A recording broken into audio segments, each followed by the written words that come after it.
IMF, World Bank, all other institutions, they make African countries jump through hoops. Loans will never be able to pay. The US, when they borrow money, they're getting it in 1.5, 1.9 interest rate. Africans, when they get the same amount of money, they're paying 9, 10%.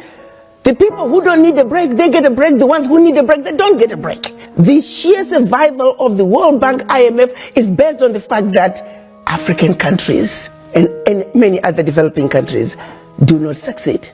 Their success is based on our failure.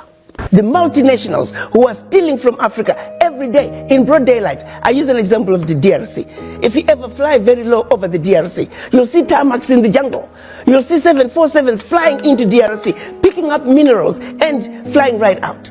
The same multinationals are responsible for arming young people and giving them MK-16s. Because why? Their satellites in the skies are telling them where that village is. There are lots of diamonds. So what do? Arm young people, drag them up, and send them to go chop off a few heads. The rest of the village runs away, so they come behind and do their illegal mining.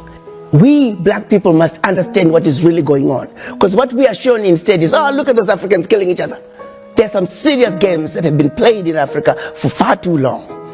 And once we understand that, we can strategize. These countries are very capable of negotiating their own deals. Their funds don't have to go through the French central bank.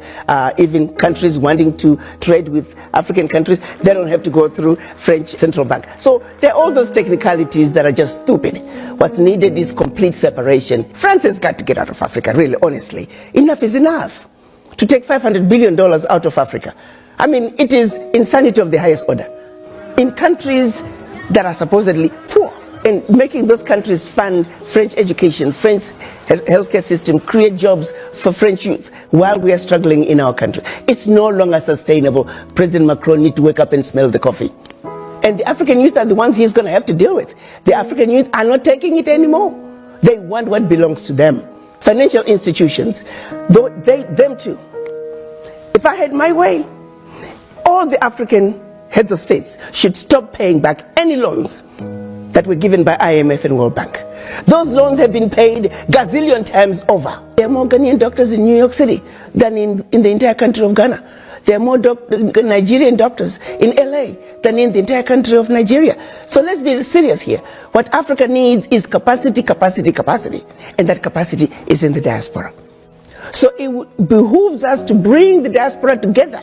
Let them understand what is really going on in our Africa. Diaspora are not going home. Diaspora are angry about Africa because they are not understanding the root cause of why Africa is where it is today. They think getting rid of a president will take care of the problem. Far from it. That president is just going to be replaced by another one who is going to equally suffer from the same difficult environment to work in.